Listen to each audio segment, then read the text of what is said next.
pour me relever et m'élever. Merci.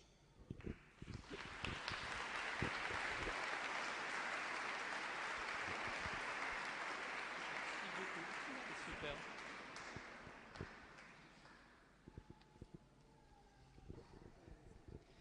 Merci beaucoup, Émilie, pour ton témoignage. Alors, c'est un sujet difficile. Quand on a voulu choisir ce thème, on est allé voir sur Google, on a tapé « Si Dieu existe » et tout de suite on a vu « Pourquoi le mal ?» Des centaines de milliers de personnes sans doute se posent cette question et du coup on s'est dit qu'on allait essayer humblement, modestement, de le traiter. Alors, d'avance, je voudrais peut-être dire pardon si l'un ou l'autre de mes propos va peut-être heurter ou choquer, parce que forcément c'est pas un sujet neutre, on vit tous quelque chose du mal, et donc avec ce sujet vous avez tous dans l'esprit un deuil, une maladie, une difficulté, une séparation, une épreuve. Voilà, j'en suis bien conscient et j'espère de tout cœur que mes propos vont être délicats. Alors en préambule, la Bible nous dit que Dieu est parfaitement bon. Comment est-ce qu'on peut en être sûr que Dieu est parfaitement bon, qu'il n'y a pas de mal du tout en Dieu? Alors on a plusieurs indices de cela dans la Bible et dans notre vie. D'abord la création qui est bonne. Quand on voit la mer, on a tellement de chance d'habiter près de la mer, c'est magnifique. On voit qu'il y a quelque chose de très bon dans la création. Ensuite, dans ce que Dieu nous propose, à chaque fois que Dieu prend la parole dans la Bible, c'est pour nous encourager à faire le bien. Jamais Dieu ne dit qu'on peut extorquer son voisin ou qu'on peut faire du mal à quelqu'un. Toujours, quand Dieu parle, c'est pour nous encourager à faire le bien. Et troisième indice, quand Dieu envoie des messagers, et le plus grand d'entre eux, Jésus, les messagers sont toujours bons. Et Jésus est infiniment bon. Et donc ces différents indices nous laissent penser que vraiment Dieu est bon et qu'il n'y a pas de trace de mal en lui. Alors du coup, la question de ce jour, si Dieu est bon, pourquoi le mal? Pourquoi le mal existe si Dieu est bon? Alors la Bible donne deux causes assez claires au mal. Première cause, ce sont les esprits mauvais. Et deuxième cause, c'est la liberté de chacun d'entre nous qui choisit le mal. Alors aujourd'hui, je vais laisser de côté, on pourra en parler une autre fois, la question des esprits mauvais. Je vais plus parler de notre liberté. On voit bien quand même que la liberté est un cadeau de Dieu extraordinaire. Dieu nous aime infiniment et donc il a voulu qu'on soit libre, pas qu'on soit téléguidé ou qu'on soit comme des marionnettes ou des pantins à faire ce qu'il voudrait qu'on fasse. Et on sent bien que la liberté, c'est un cadeau extraordinaire. Les plus grandes joies de notre vie sont liées à notre liberté. C'est pas sans doute le fait de manger un pain au chocolat, même si c'est bon. C'est sans doute le fait quand on a réussi quelque chose, on est tellement heureux.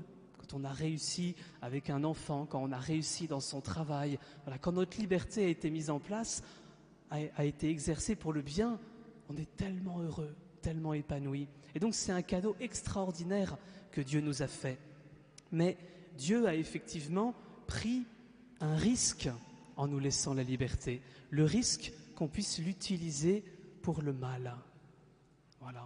Et en fait, si on y réfléchit bien, sans doute que la souffrance aujourd'hui dans notre monde est liée en immense majorité au mal que veut faire l'être humain.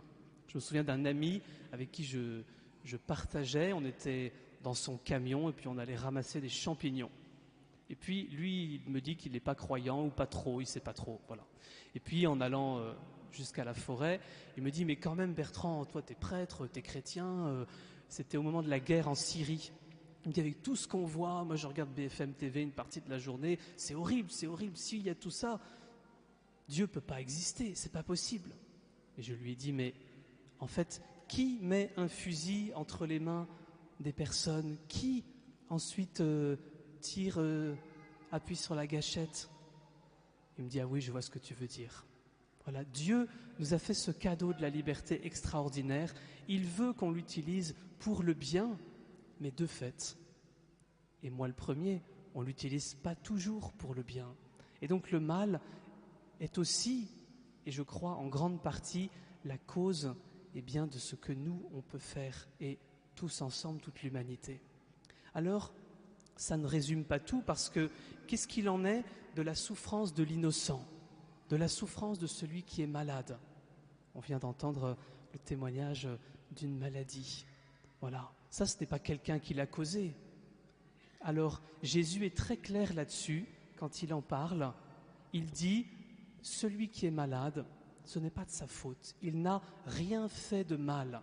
Ça c'est très important de se le dire, parce que quelquefois on entend des gens, c'est plus ou moins une blague, mais c'est plus ou moins, ça traîne plus ou moins dans nos esprits. Ah ben si m'est arrivé ça, c'est peut-être que j'ai fait quelque chose de mal, voilà, que Dieu m'a... Typiquement le titre du film, qu'est-ce qu'on a fait au bon Dieu? On n'a rien fait au bon Dieu. S'il nous arrive quelque chose du mal, c'est pas parce qu'on a fait soi-même du mal. Et donc ceux parmi nous peut-être qui sont malades, eh bien, vous n'y êtes pour rien. Ça, Jésus est très clair là-dessus dans l'Évangile. Et en fait, c'est une énigme dans la Bible. Dans la Bible, il y a un livre entier, 50 chapitres, qui traite de ce sujet-là. Et en fait, la conclusion, c'est que c'est une énigme. Pourquoi est-ce que l'innocent peut souffrir? Alors, il y a une piste quand même qui nous est donnée. Je pense que le pape François nous en parle tout le temps. C'est que, de même que notre liberté de l'humanité en général est la cause d'une bonne partie du mal, eh bien, de même, notre liberté peut s'engager pour le bien, résolument. Et on voit bien, moi j'ai beaucoup d'exemples comme curé de la paroisse de solidarité, d'entraide, où quelqu'un est malade, mais on va l'aider, on lui apporte ses repas, on lui garde ses enfants, on l'aide pour son travail, on lui apporte une aide financière. J'ai eu plein d'exemples comme ça. Et beaucoup de malades qui m'ont dit, c'est vrai, je suis malade, mais en fait j'ai été tellement aidé, j'ai été tellement soutenu que ça va. Et donc le pape François, et c'est encore le cas dans son dernier livre qu'il a sorti pour les 10 ans de son élection de pape, il nous encourage tous à nous engager pour le bien, parce que nous avons tous notre liberté qui est un cadeau que Dieu nous a fait, et nous pouvons faire le bien avec notre liberté. Si on passe devant un pauvre dans la rue, on peut lui parler ou ne pas lui parler. On est libre. Eh bien, Dieu veut que nous utilisions notre liberté pour nous engager pour le bien. Alors, dernière partie à mon propos, et Dieu dans tout ça? Là, j'ai parlé de la liberté de l'être humain, mais qu'est-ce que Dieu fait dans tout ça? 4 petites pistes que je vous donne. Première piste, Dieu pleure avec nous. Dieu pleure avec nous quand nous sommes dans la souffrance, vraiment. On le voit dans la vie de Jésus. Jésus, dès qu'il y a quelqu'un qui souffre, il se met près de lui. On voit Jésus pleurer plusieurs fois de voir la souffrance des autres. Et Dieu n'aime pas nous voir souffrir et veut se faire proche de nous pour nous soutenir. Deuxième piste, Dieu ne veut pas nous regarder de loin comme avec une longue vue. Oh, les pauvres, ils souffrent, c'est triste. Non, Dieu veut être avec nous. S'il y a toujours une grande croix dans nos églises, voilà, Jésus a voulu partager notre souffrance. Il aurait pu ne pas le faire. La croix de Jésus, c'est pas une réponse, mais quand même une piste pour nous montrer comment Dieu fait. Quand le pape François, alors qu'il est intervenu au cœur du cratère de Hiroshima au Japon, et que les enfants lui ont dit « Pourquoi ?», le pape François a pris sa croix, il a montré sa croix aux enfants. Voilà, il n'y a pas vraiment de réponse, c'est une énigme, même si là, en l'occurrence, il y a bien des gens qui ont fait le mal. Mais Dieu ne veut pas être loin de nous, il veut être proche de nous. Troisième piste, Dieu peut faire surgir d'un mal un bien. Alors ça, il ne faut jamais le dire aux personnes, mais c'est la personne elle-même qui peut s'en rendre compte. Et merci Émilie de l'avoir dit de belle manière tout à l'heure. Tu as dit, si je n'avais pas vécu tout ça, je ne serais pas la personne que je suis. Voilà, c'était magnifique. C'est vrai, Dieu ne veut pas le mal, mais en s'approchant de nous, il peut nous aider à en tirer un bien et à faire quelque chose qui peut nous permettre de de voir un bien sortir de cela, sans le vouloir et sans jamais le provoquer. Dieu n'est jamais l'auteur du mal. Retenons bien cela. Et dernière piste que je vous propose, et ce pourquoi nous allons prier tout à l'heure, eh bien, Dieu veut nous aider, mais si nous lui demandons, encore une fois, il veut respecter infiniment notre liberté. Il ne veut jamais nous forcer. Et c'est ce que tu as dit, Émilie, dans ton témoignage, que tu as beaucoup prié. Eh bien, à un moment donné, pourquoi ce jour-là? Pourquoi de cette manière-là? Ça reste très mystérieux. Nous n'avons pas de réponse. Mais à un moment donné, Dieu a répondu à ta prière. Voilà, et tu as témoigné. Voilà, c'est comme s'il m'avait pris dans ses bras. C'est une chaleur, une consolation qui est montée en moi. Eh bien, je vous propose, chers amis, si vous le voulez, que nous puissions prier ce matin pour cela, pour que chacun d'entre nous, eh bien, Dieu s'approche de nous et puis nous console. Alors, il y aura deux manières que je vais vous proposer pour la prière. Une première manière où tous, moi le premier, on contribue aussi un peu au mal qui nous fait souffrir. Et donc, il est bon de pouvoir demander à Dieu de l'aide. Je prends un exemple. Si, par exemple, nous avons le cœur avec de la jalousie intérieurement, ça peut arriver, ça nous fait souffrir et on n'arrive pas à l'enlever, à le mettre loin de nous. Eh bien, Jésus peut nous aider et on va prier pour ça. Et aussi, eh bien, pour ceux d'entre nous qui vivent des épreuves qui font souffrir, des souffrances, des maladies, un deuil, une séparation, eh bien, on va demander, voilà, comme Émilie l'a vécu, que Dieu s'approche de nous et qu'il vienne nous consoler, qu'il vienne nous manifester sa tendresse, comme l'a dit Florent tout à l'heure, qui vienne nous donner une force. Ça vous va? On va prier. Est-ce qu'on peut avoir un petit fond de piano pour nous y aider? Alors je vous propose de pouvoir fermer les yeux, ceux qui le souhaitent, voilà, sans crainte, ou de laisser les yeux ouverts si vous le voulez, si vous êtes plus à l'aise. Et je vous propose d'abord qu'on puisse demander à Dieu de nous délivrer peut-être de choses où on est nous-mêmes un peu impliqués, pour qu'il nous en délivre si on n'y arrive pas par nous-mêmes.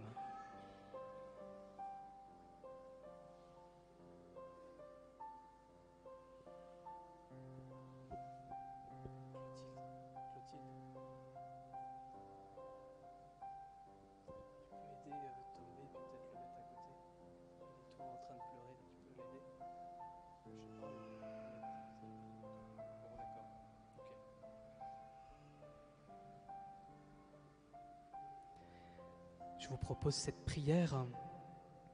Jésus, je n'y arrive pas, mais j'aimerais renoncer à telle chose. Aide-moi. Jésus, je n'y arrive pas, mais j'aimerais renoncer à une addiction. Aide-moi. Jésus, je n'y arrive pas, mais j'aimerais renoncer à une colère. Aide-moi.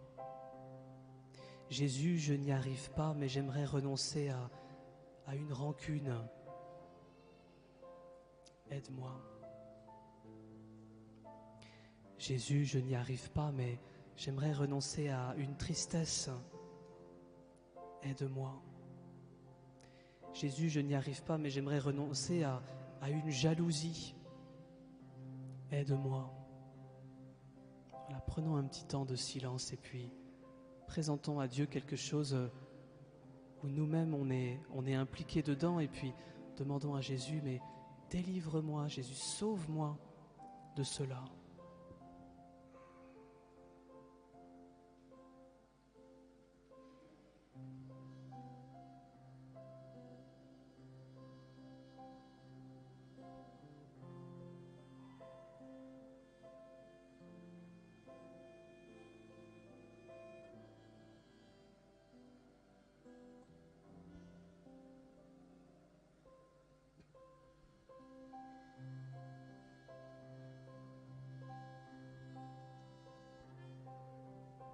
Jésus, sauve-moi de cette colère qui est en moi. Sauve-moi de cette rancune. Sauve-moi de cette tristesse. Sauve-moi de cette jalousie. Sauve-moi de ce jugement. Sauve-nous, Jésus, s'il te plaît.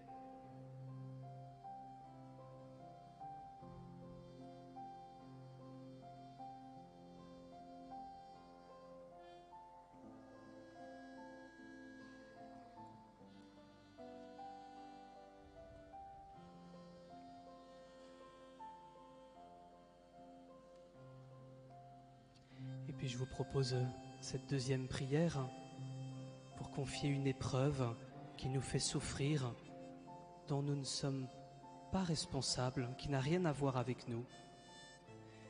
Jésus, tu sais que cette épreuve me fait souffrir, je te la confie. Aide-moi, console-moi. Jésus, tu sais que cette maladie me fait souffrir. Aide-moi, console-moi. Jésus, tu sais que cette division dans ma famille me fait souffrir. Aide-moi, console-moi. Jésus, tu sais que cette injustice me fait souffrir dans mon travail, dans ma famille. Aide-moi, console-moi. Jésus, tu sais que ce deuil me fait souffrir. Aide-moi, console-moi. Voilà, je vous laisse le dire avec vos propres mots, que dans le fond de notre cœur, nous puissions, avec les mots qui nous semblent bons, nous adresser à Dieu et lui dire « Aide-moi pour telle épreuve, pour telle souffrance, pour telle difficulté de ma vie. Aide-moi, s'il te plaît. »